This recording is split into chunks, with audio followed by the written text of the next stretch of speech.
I'm 76 years old, and most mornings I wake up earlier than I would like.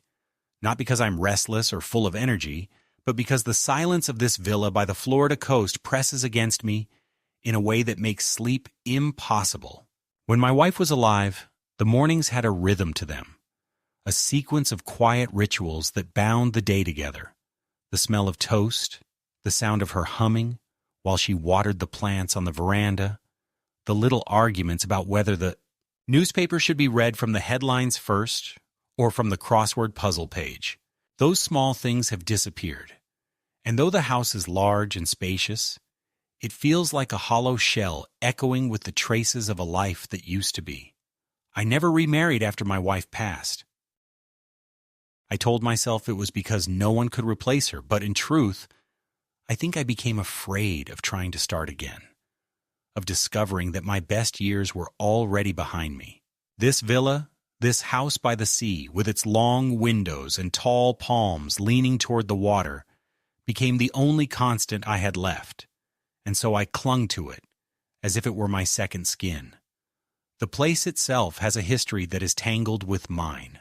I bought this land almost 50 years ago, when Florida was not yet choked by so many resorts and retirement communities, when the coastline was still raw and filled with open stretches of beach that you could walk along for hours without meeting a soul.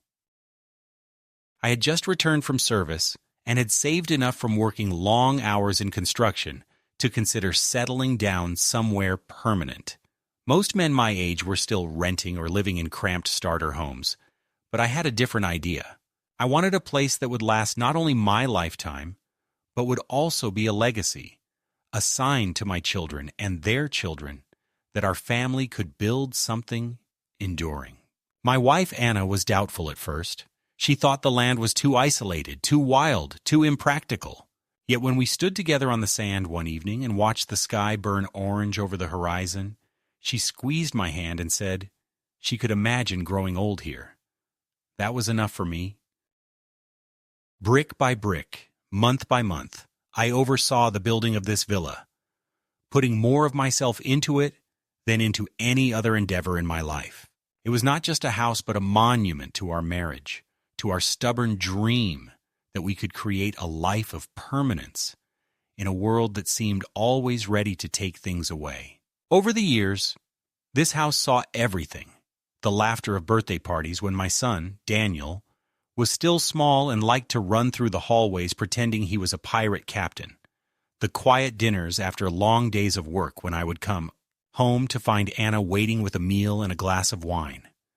The storms that rattled the shutters and made us sit close together, listening to the rain pounding against the glass as if the ocean itself wanted to come inside.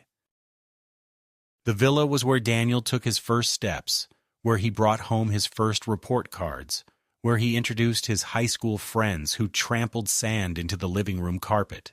It was also where we comforted him through his first heartbreak, where we gave him advice about college, where we told him that no matter what path he chose, he would always have a home to return to. All of that history is written into the walls of this place, and whenever I walk through it now, alone, I can almost hear those echoes, though they have grown faint and sometimes cruel in their reminders of what has slipped away. As the years advanced and Anna's health began to falter, the house became more than just our shelter. It was her sanctuary, the place where she wanted to spend her last days. She told me once, in a rare moment of vulnerability, that she would rather die here in the bedroom, where she had laughed and cried with me for decades, than in a sterile hospital surrounded by machines. And when the time came, I honored that wish. She passed away quietly one early morning, the curtains billowing with a sea breeze, her hand still loosely clutching mine. Since then, every room has carried her absence like a wound that will not heal. The kitchen smells too clean, because she is no longer there to scatter flour while baking. The garden looks too neat, because her chaotic joy in planting anything and everything is missing. The bed is too large, because no one lies on the other side. Sometimes in the middle of the night, I still reach across instinctively, only to touch the cold sheet, and I realize all over again that I am alone. My son is the only close family I have left. Daniel is 46 now, a man with his own life, his own ambitions, his own household. For many years, I believed we were close. I tried to raise him with the values my own father instilled in me: hard work, honesty, loyalty to family above all. I wanted him to inherit not only my property, but also my principles. But as he grew older, I began to notice how he slipped further and further away, how his calls grew less frequent, his visits more formal, his tone when he spoke to me increasingly distant, as if he were talking to a stranger he was obliged to respect but not to love. He married a woman named Madeline about 15 years ago, and from the first day, I sensed a wall between us. She was polite enough, even charming at times, but she carried herself with the assurance of someone who thought she knew better than those who came before her. Her parents were well off, not wealthy enough to live in true luxury, but comfortable, and I could see how Daniel admired them, how he seemed to lean more toward their way of living than toward the traditions he grew up with in this villa. I do not blame him entirely. Life changes people, and perhaps he found in Madeline's family the approval or encouragement he felt he never quite received from me. Yet it hurt to watch the distance grow. Invitations to family gatherings became rarer, and when they did arrive, they felt like obligations rather than gestures of affection. I would show up, sit quietly, and listen to conversations that flowed around me as though I were invisible. They spoke of business deals, vacations in Europe, investments in properties I could never afford, and I realized more and more that in their eyes I was simply the old man in the corner, the relic of a generation they no longer cared to understand. Still, despite the growing alienation, I clung to hope that my son would one day recognize the depth of what this house meant, that he would understand that it was not simply real estate, not just a structure with a market value, but a lifeline of memory and meaning. Every time he visited, I would offer to show him the garden, to remind him of the tree he once climbed, to point out the scratch in the door frame where we had measured his height year after year. Sometimes he nodded politely, but most often he looked at his phone, distracted, eager to leave. It was then that I began to suspect, though I forced myself to ignore it, that he did not truly value this place as I did. Perhaps to him it was nothing more than a piece of property, a thing that could be traded, sold, or gifted away without consequence. That thought chilled me, yet I buried it deep, convincing myself that no son would ever betray the sacrifices of his father. Now I live here alone, surrounded by the whisper of waves and the creak of old walls, trying to maintain what we built as if it were still full of life. The neighbors change every few years, vacation houses are bought and sold, but mine remains constant. I mow the lawn myself, though my knees ache. I polish the wooden railings, though my hands tremble, and I keep the veranda swept, though few ever step onto it anymore. Sometimes tourists passing by mistake me for a caretaker rather than the owner. And in truth, perhaps that is what I have become, the caretaker of a dream that no one else remembers. And yet, I still tell myself that this house is not wasted. That one day my son will see it as I do, that he will recognize it not only as a structure of walls and windows, but as the heart of his family's history, as the anchor that kept us through decades of storms. I want to believe he will cherish it, that when I am gone, he will walk through these rooms with reverence rather than indifference. But deep down, I have begun to fear that the opposite may be true, that he is already looking at this place not with love, but with calculation.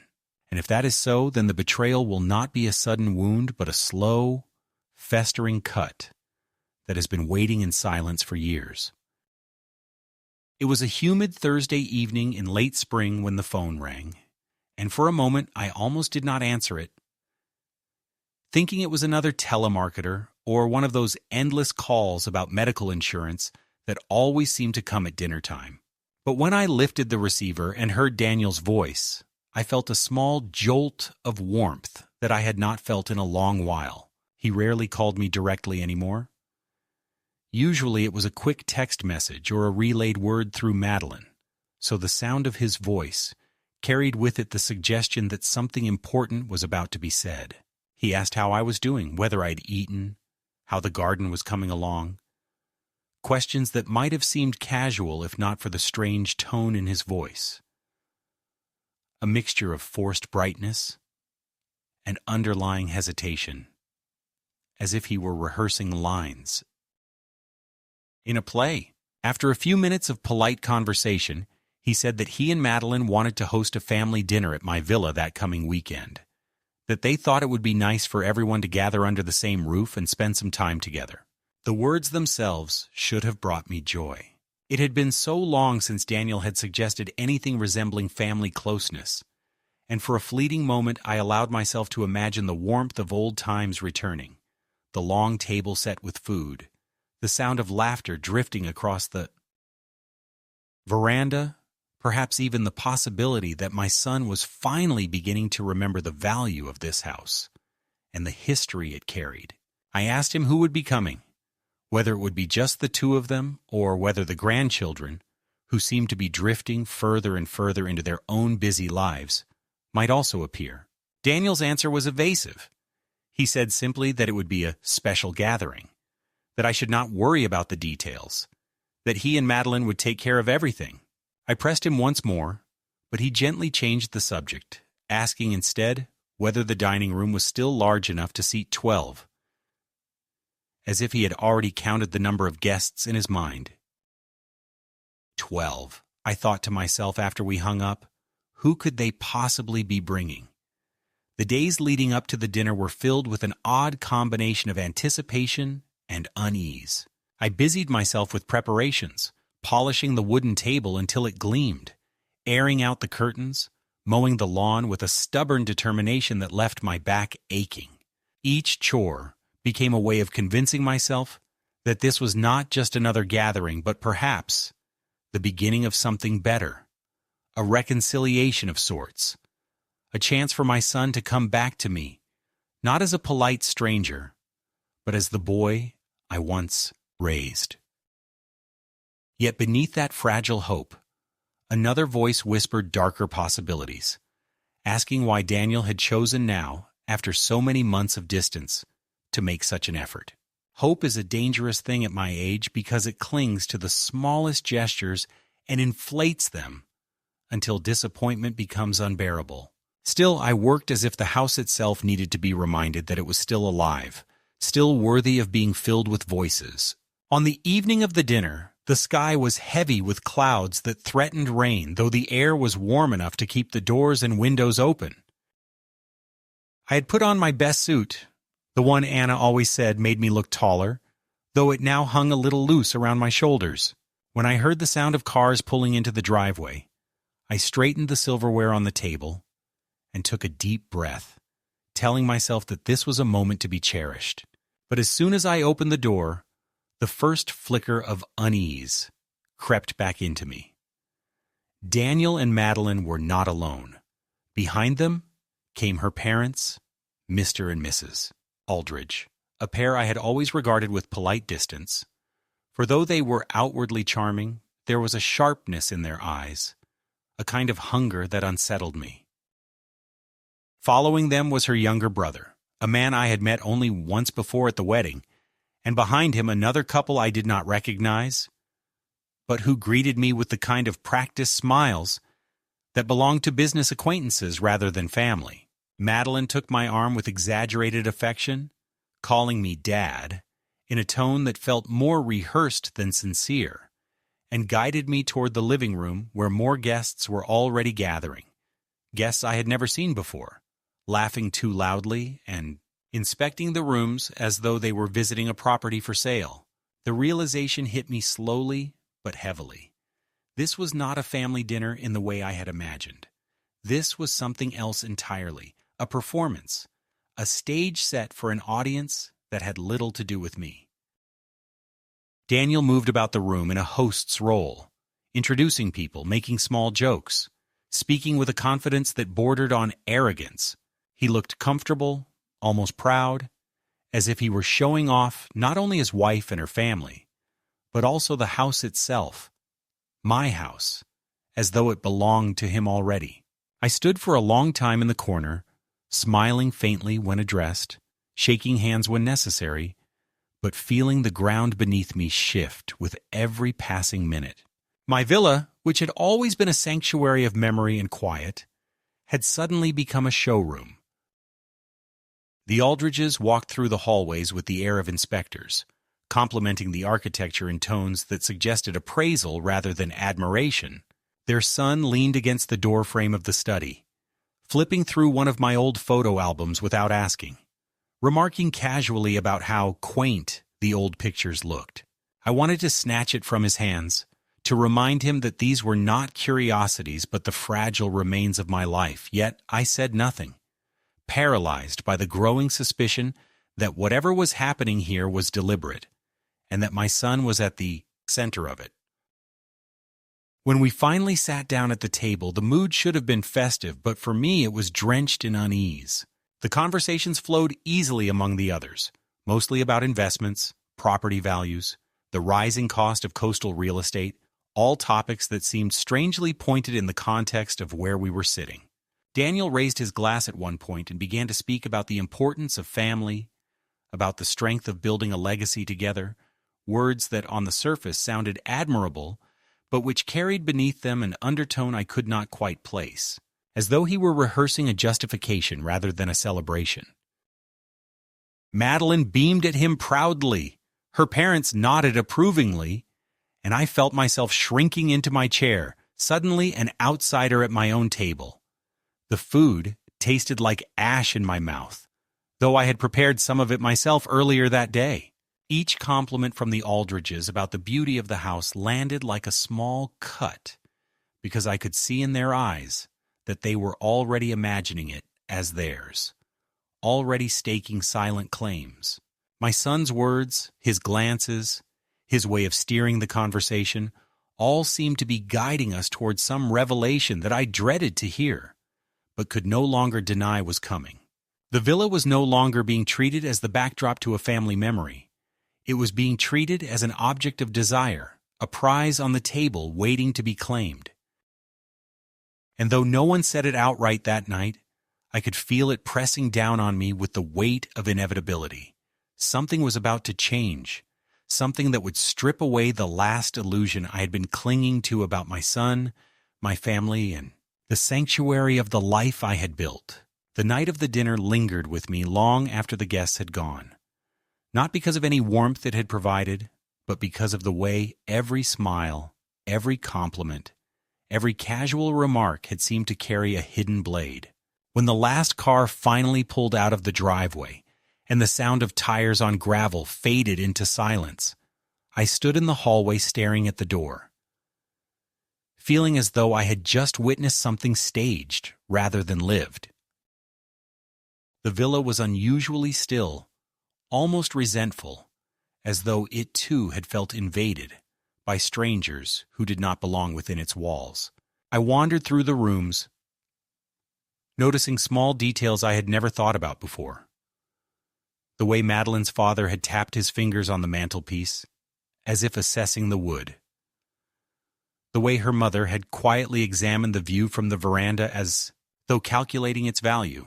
The way Daniel had spoken with an ease that belonged not to a guest in my home, but to a man who believed himself the rightful master. It was not one thing but 1,000 small impressions that together began to weave a net of unease around me, a net I could no longer ignore. The following week, Daniel returned, this time without the entourage of in-laws and acquaintances, though Madeline accompanied him. They arrived in the afternoon, unannounced, which already felt unusual, and as I opened the door, I noticed the expression on my son's face. Not the wary distance I had grown used to, but a new confidence, a kind of authority that seemed borrowed. From another man. He did not ask to come in. He stepped inside as though the house had already shifted in his mind into his possession. Madeline followed behind him, her perfume lingering in the air, her eyes scanning the hallway not with nostalgia but with assessment, as if she were walking through a showroom. They settled in the living room. Daniel on the sofa, where he had once sprawled as a boy with comic books. Madeline with her legs crossed elegantly, her voice carrying the calm control of someone who already knew the outcome of the conversation they were about to have. Daniel began by speaking of practicalities, about how much upkeep the villa required, how difficult it must be for me at my age to manage such a large property, how lonely it must feel to rattle around in these spacious rooms with no family living in them anymore. He framed his words as concern, but there was a sharp edge beneath the softness, a rehearsed rhythm that told me this was not a spontaneous conversation, but something planned, prepared, perhaps even rehearsed with Madeline and her family. I listened in silence, letting him speak, though each sentence felt like a tightening of a vice around my chest. He spoke of opportunity, of how real estate prices along the coast had risen, of how it was almost irresponsible not to make use of such value when younger generations could benefit. He used phrases like legacy planning and long-term family security, but the more he spoke, the clearer it became that what he was really saying was that I no longer fit into the picture, that my presence in this villa was an inconvenience and an obstacle to be delicately but firmly removed.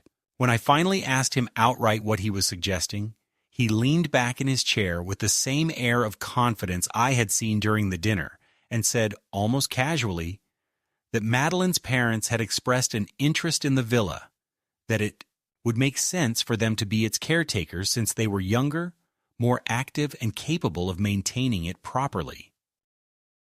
I stared at him, trying to process the words, unable to believe I was hearing them correctly.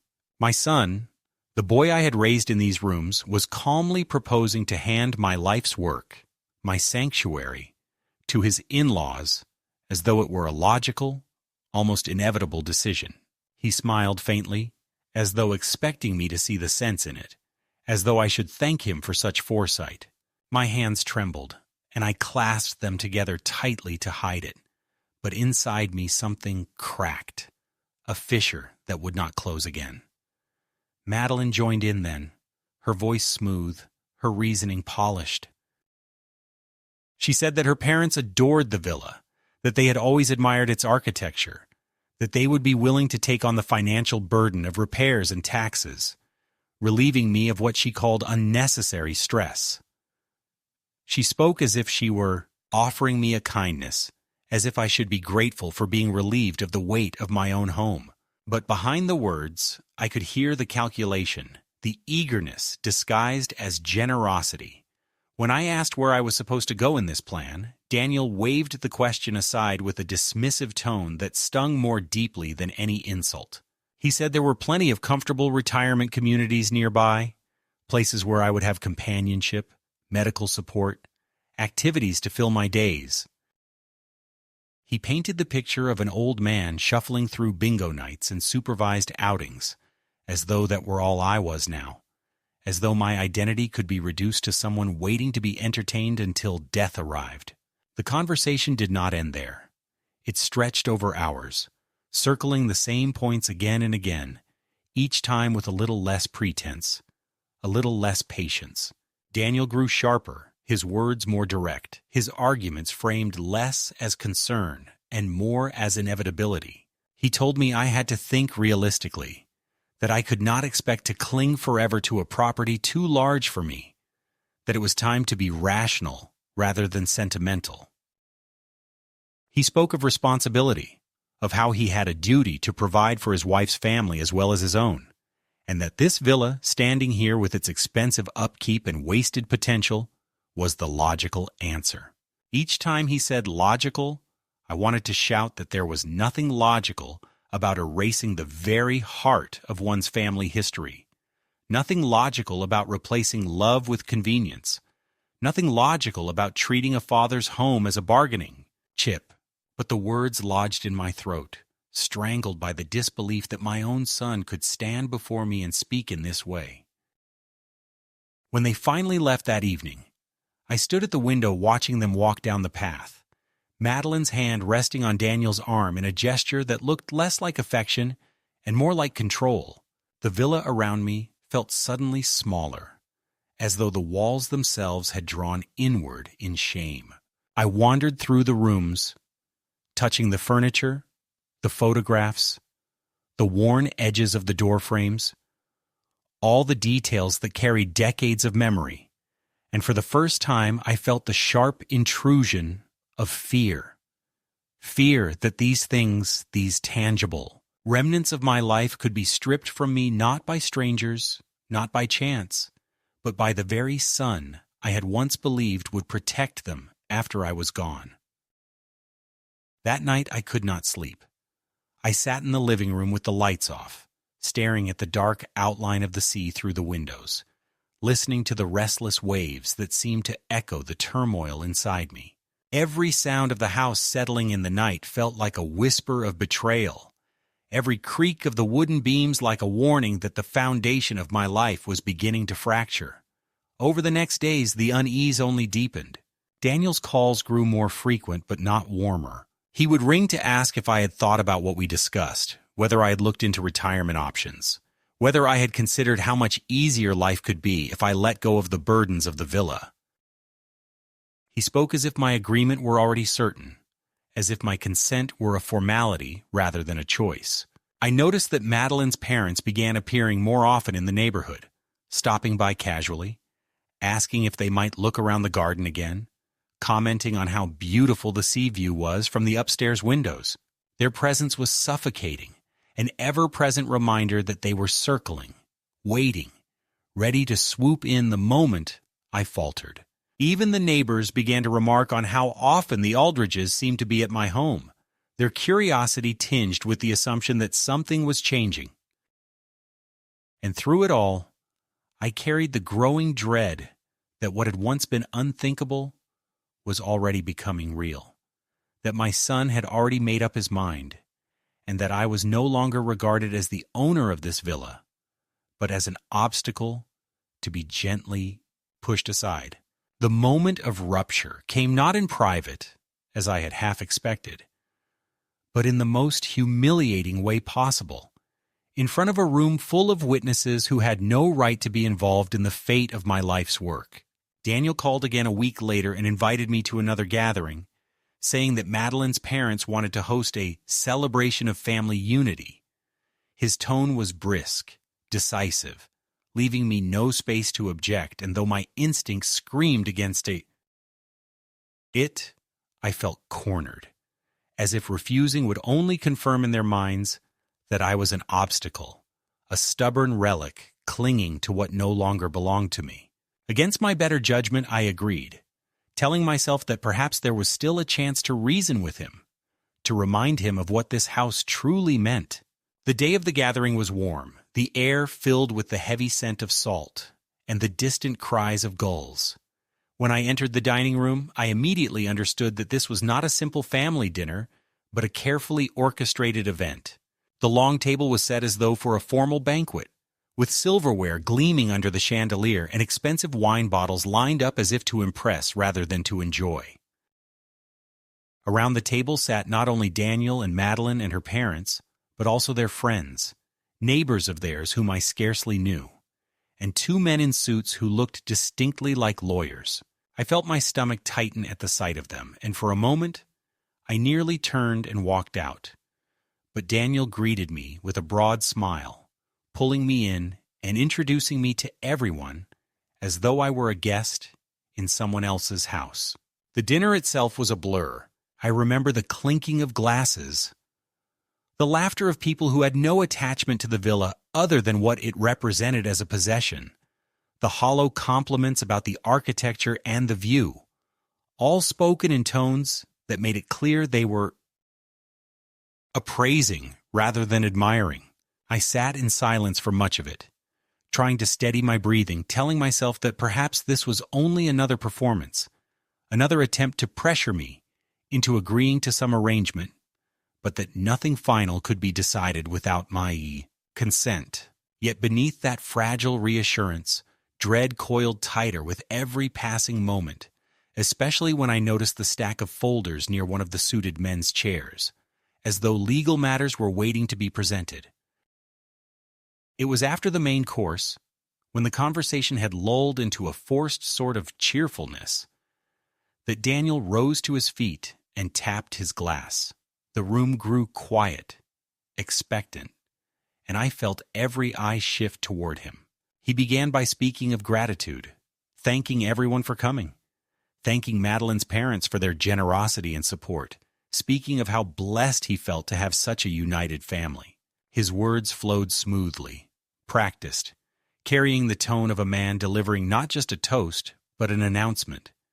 And then he turned toward me, his voice softening into a tone that pretended to be affectionate, but landed like a dagger. He said that it was time to acknowledge reality, that the villa had served its purpose as the cradle of our family's history, but that it was too much for one man to maintain, and that, after careful thought, he had decided it was best to place it in the hands of those who could preserve it for generations to come.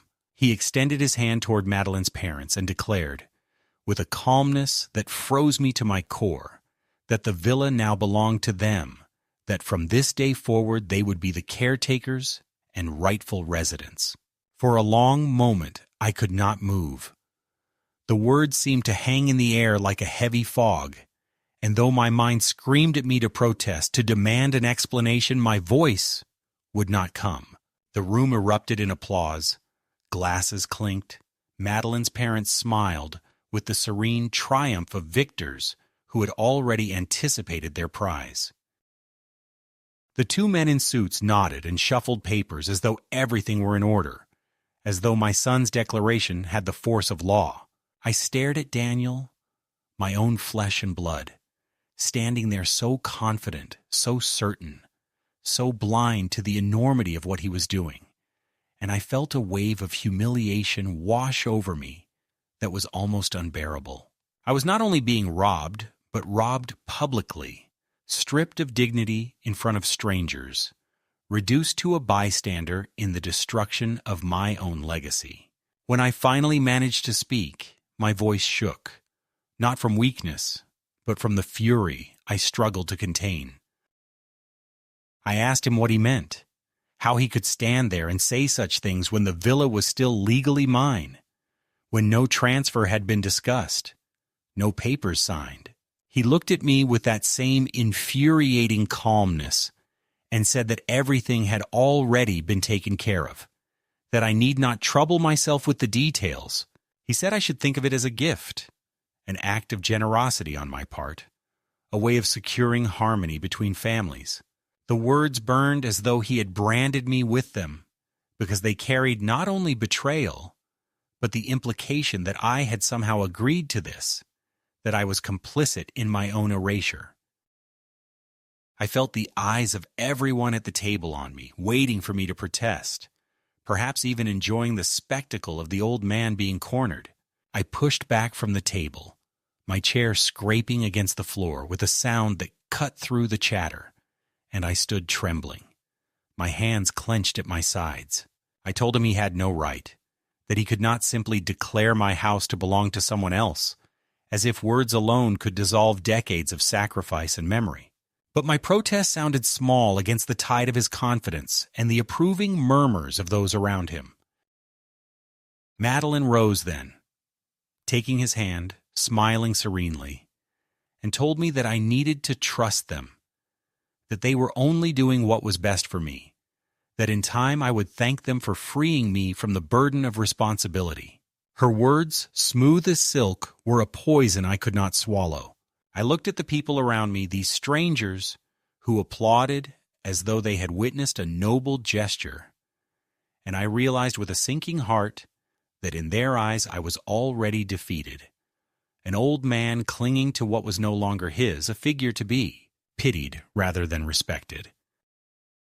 I left the table without another word, retreating to the veranda where the sea air struck me cold and sharp. Behind me, the laughter resumed, muffled by the glass doors, as though nothing had happened, as though my world had not just been torn apart. I gripped the railing so tightly my knuckles whitened, staring at the horizon where the sun was sinking into the water. And for the first time in my life, I felt not only betrayed, but erased, as though my existence, my labor, my very love had been rewritten in an instant by the son I had trusted most. In the days that followed Daniel's declaration, I moved through the villa as though wandering through the ruins of a city after an invasion, every room tainted by the echo of applause that had accompanied his betrayal. I could not pass the dining room without hearing again the clink of glasses, the hollow congratulations, the sound of my son's voice announcing with certainty that the house no longer belonged to me. Even in the silence of the night, when the surf outside was the only sound in the world, I would wake in a cold sweat, convinced that footsteps were moving through the halls, the voices of strangers claiming each space as their own. It was not paranoia, for soon enough the intrusion became real. Within days, Madeline's parents began appearing as though they had already assumed ownership, arriving with contractors and surveyors, walking through the villa with clipboards and tape measures, pointing out places where they might renovate, repaint, restructure. They moved with the assurance of people who believed the property was theirs, nodding politely to me when we crossed paths, speaking to me not as the master of the house, but as if I were a caretaker, a relic who had been allowed to linger for a while, out of courtesy. I confronted Daniel when he came again, this time with one of those suited men I had seen at the dinner. They spread papers across the coffee table, documents filled with legal jargon, signatures already placed where mine should have been. I demanded to know how they had obtained them, how anyone could claim that a transfer had been completed without my consent. Daniel's expression was infuriatingly calm, as if he were speaking to a child who had failed to understand a simple truth. He said that my consent was not necessary because I had already given it, that the paperwork had been signed weeks earlier when I had allegedly agreed to the arrangement. At first I was too stunned to speak, but when I managed to glance at the documents, I saw my own signature scrawled at the bottom of the page, though I knew with the certainty of my own hand that I had never signed it. My heart pounded with a fury that left me trembling. Someone had forged my name. Someone had dared to replicate the last mark of my will, and my son stood there not only condoning it, but presenting it as fact. When I accused him of forgery, his calm slipped into irritation. He told me that perhaps I had forgotten, that at my age it was common to lose track of what one had signed. He reminded me of the evening weeks earlier when he had placed a stack of papers before me, supposedly regarding insurance adjustments, and asked me to initial them. I remembered it now with horrifying clarity. The way he had insisted it was nothing important, just routine. The way I had signed without reading because he was my son, and because trust had always been my instinct when it came to him. I felt the weight of that mistake pressing down on me, the bitter realization that the deception had begun long before the dinner, that I had been maneuvered step by step toward this very moment. Madeline entered the room then, her smile as polished as ever, her words dripping with the false sweetness of someone who has already won. She said they were only thinking of my well-being, that the transfer would protect me from the burdens of taxes and maintenance, that I should be grateful for their foresight. I told her she and her family had manipulated Daniel, twisted his sense of loyalty, poisoned his view of what family should mean. She laughed softly, shaking her head, and said that Daniel was finally growing into the man he was meant to be, a man who put the needs of his own family, her family, above outdated sentimentality. The words struck me harder than a slap, for in them was the truth I had feared, that in his heart Daniel no longer considered me his true family, that I had been replaced, erased, supplanted by people who had done nothing to build this villa, but who now walked its floors as conquerors. The days blurred into a series of humiliations. Contractors came and went without asking my permission, tearing up pieces of the garden Anna had planted, discussing plans to repaint walls that had held our photographs for decades. One afternoon, I found Madeline's mother in Anna's old sewing room, opening drawers and remarking how useful the space would be as a home office. I stood frozen in the doorway, the rage boiling inside me. Yet she looked up with a smile as though nothing were amiss, as though I should be pleased to see the room repurposed. On another day, I overheard Madeline's father speaking on the phone about the potential rental income the villa could generate if the old man were moved out quickly enough, and though I wanted to storm in and demand he show respect, the words lodged in my throat like stones. I had become a ghost in my own home, a silent presence drifting through corridors where decisions were being made about my future, as though I no longer existed. But the deepest wound came not from the Aldridges, but from Daniel himself. One evening he sat across from me in the living room, the same room where I had once read him stories as a child, and told me in a voice that was firm, almost rehearsed, that I should not fight what was happening. He said that I had done enough in my life, that it was time to let go, that clinging to the villa was selfish when others could use it better. He said that Anna would have wanted harmony, that she would not have approved of me causing conflict over property. At that moment, I felt the air leave my lungs because he had invoked her name, twisting the memory of the woman I had loved and cared for into a weapon against me. I wanted to shout that Anna had poured her soul into this villa, that she had planted every flower, chosen every curtain, cooked every meal in the kitchen with joy, because she believed this house was the heart of our family. To suggest that she would approve of it being handed to strangers was not only a lie, but an abomination.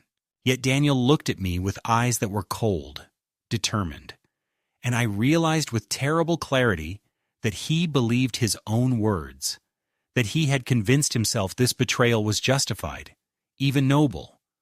The cruelty did not stop there. Soon whispers began to reach me from the community.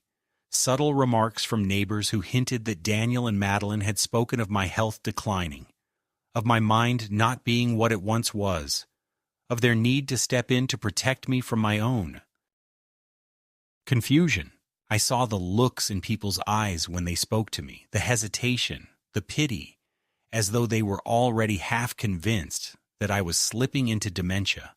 When I confronted Daniel, he did not deny it. He told me bluntly that people needed to believe I was no longer capable of managing my affairs, that it was the only way to make the transfer appear legitimate, that I should accept it for my own good. He used my age as a weapon, my vulnerability as a justification, turning the very years I had lived into evidence against me. I felt stripped bare, not only of my home, but of my dignity, reduced to a caricature of an old man whose words could be dismissed as confusion. At night I sat in Anna's old chair by the window, staring out at the restless sea, trying to piece together how everything had unraveled so quickly. I thought of the boy Daniel had once been, the boy who had run laughing across the beach, who had clung to my hand during storms, who had told me he wanted to be strong like his father. Where had that boy gone? How had he become this man who could stand before me and justify betrayal with the language of responsibility and logic? I wondered whether it had been Madeline's influence alone or whether something in him had always been waiting for this chance. Something cold, something calculating. The questions gnawed at me, but the answers were too painful to face. The escalation reached its sharpest point when I discovered the truth about Madeline's parents.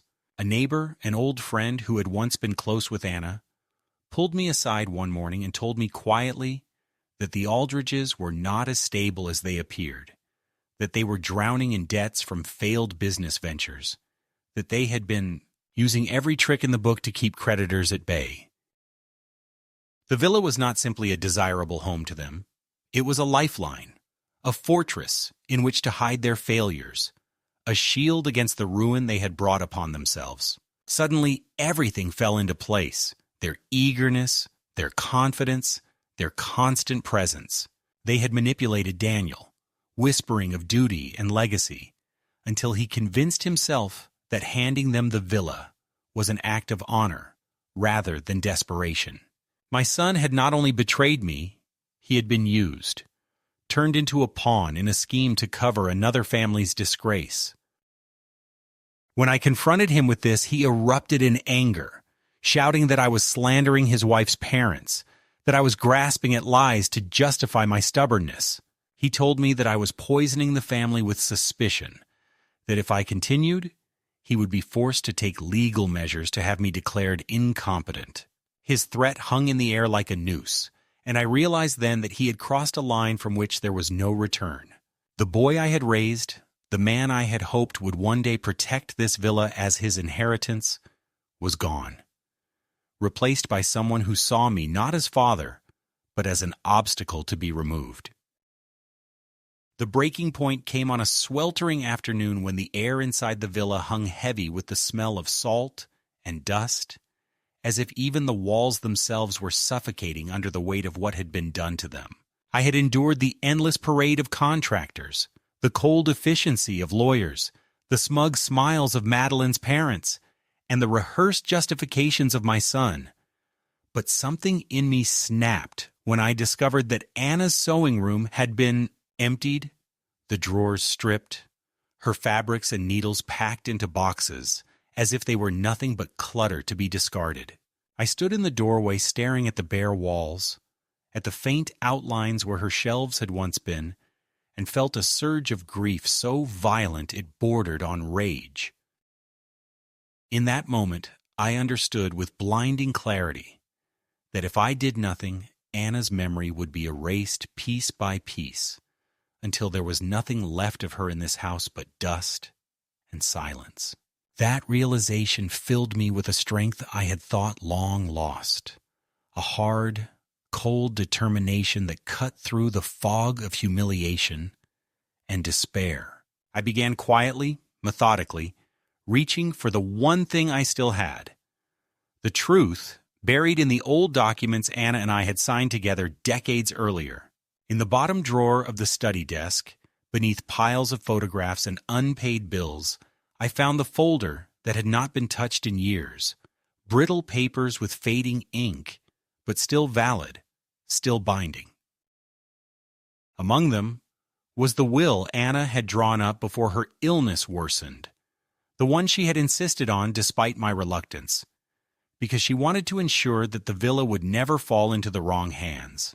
Reading it now, with the desperation of a man clinging to his last hope, I saw the clause she had insisted upon, that no transfer, sale, or reassignment of the villa could take place without my explicit consent as long as I lived.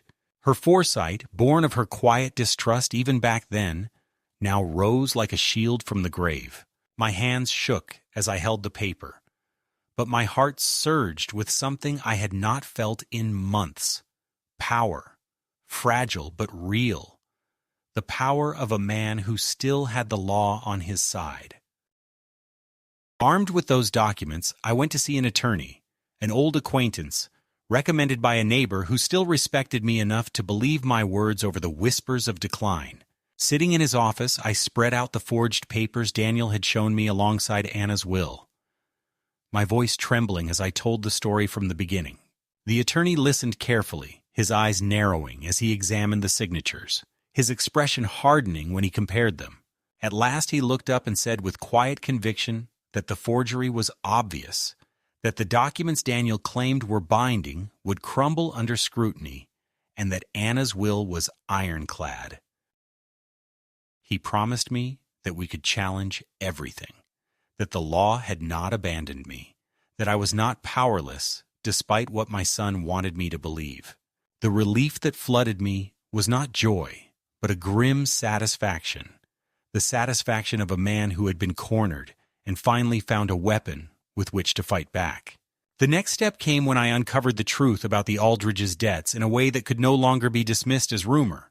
Through the same attorney, I obtained records that revealed lawsuits, unpaid loans, failed business ventures covered with layers of deceit. The image of their respectability shattered on the page before me, exposing them not as the dignified family they pretended to be, but as parasites desperate to seize anything that might shield them from ruin.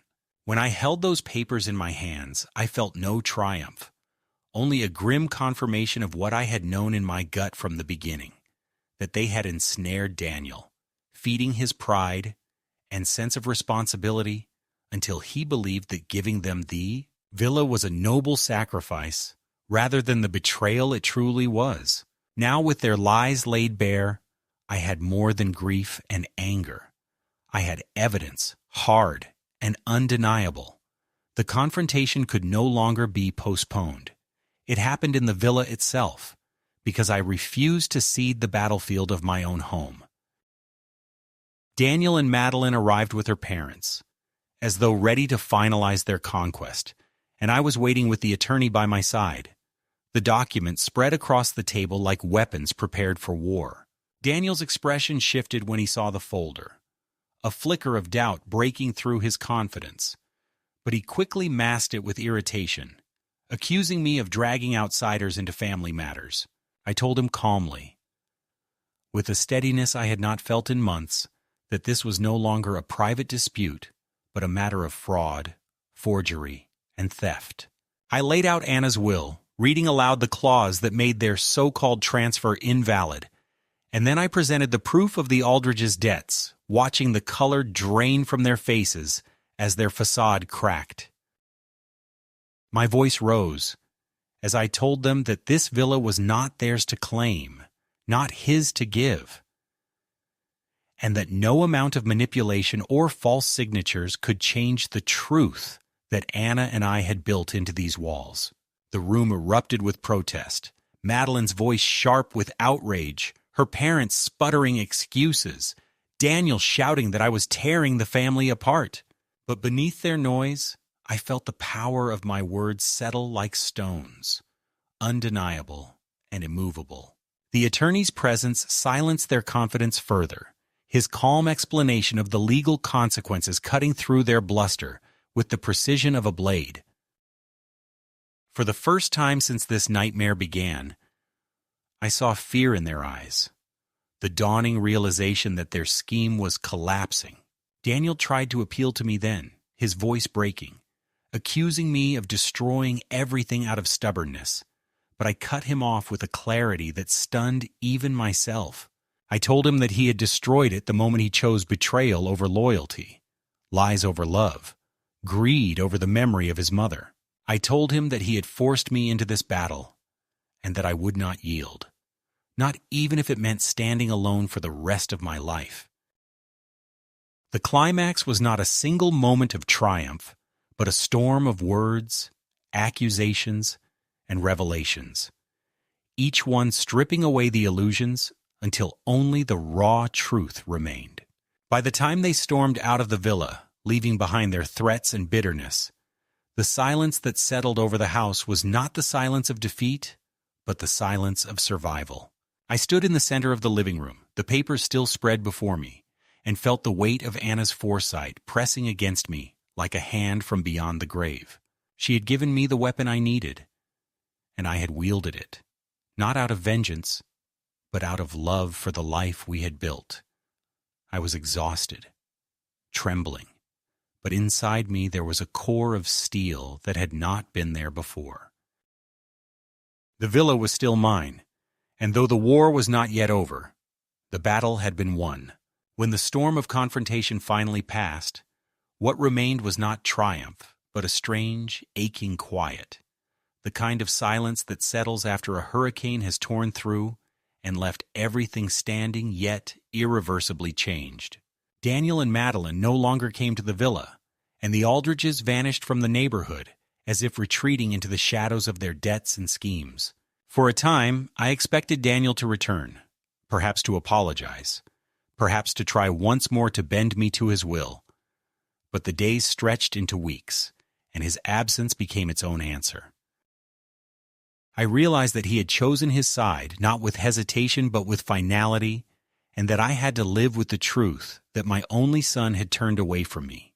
That knowledge cut deeper than any legal battle or public humiliation, for it was not merely the loss of a relationship, but the death of an illusion I had clung to for years, the illusion that no matter how distant he became, he would always return to the values I had tried to instill in him.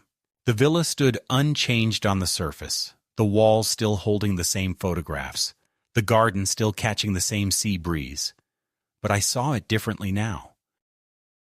Where once it had been a sanctuary filled with echoes of warmth and laughter, it now bore the scars of intrusion, the memory of strangers walking through its rooms with ownership in their eyes, the betrayal of my son's voice echoing in its halls. Yet, with time, I began to see that it was not ruined, but tested, and that in surviving the assault, it had become something even stronger.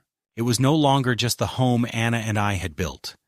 It was the last bastion of my dignity, the place where I had chosen to stand rather than surrender. The proof that even when everything else was stripped away, I had refused to let go of the truth. Neighbors whispered about what had happened, fragments of the story carried from one house to another, until people began looking at me differently. Some with pity, some with admiration, some with unease, as though they did not know whether to treat me as a victim or a victor. I did not correct their assumptions. I simply carried on, mowing the lawn, tending the garden, sitting on the veranda at dusk with the sea stretching out before me. Life had become quieter, lonelier, yet in that loneliness there was also clarity. I no longer waited for Daniel to visit, no longer imagined reconciliation just around the corner. I accepted that he had made his choice, and in that acceptance came a grim peace. I could not control his heart, but I could control my own, and I chose not to let bitterness consume what years I had left. There are moments, especially at night, when I feel the weight of what has been lost pressing heavily against me. I see Daniel's face as a boy, running barefoot across the sand, his laughter rising above the waves, and I wonder how that child became the man who stood before me with forged papers and cold eyes. I replay conversations, searching for the moment when the fracture began, when his loyalty shifted away from blood to the allure of another family's influence. The questions have no answers, but they no longer torment me, as they once did. They are simply part of the story now, threads woven into the larger fabric of a life that has been marked by both love and betrayal. What sustains me in the end is not anger but memory. The memory of Anna's hand in mine, of her foresight that saved me from ruin, of her voice reminding me that the house we built was not only walls and windows, but the embodiment of our lives. I sometimes imagine her watching from the veranda as I sit in the evening light, her presence lingering in the whisper of the waves and the rustle of the palm leaves. I tell her silently that I kept my promise, that I defended what was ours, that I did not let it be stolen while I still had breath. In those moments, I feel less alone, as if the villa itself is speaking back to me, affirming that it remembers too. The future is uncertain. I know that time is not on my side, that the years ahead will not be many, but I no longer fear them. The villa will outlast me, as I always intended. And what happens to it after I am gone is beyond my control. Perhaps Daniel will inherit it and sell it. Perhaps he will give it away as he once tried to do. Perhaps it will fall to strangers who see it only as an investment. But none of that can erase the truth of what it was while I lived. The truth that I stood my ground and preserved it in the face of betrayal. That is enough for me. I may die alone, but I will not die stripped of dignity. And in the end, that is the victory that matters most.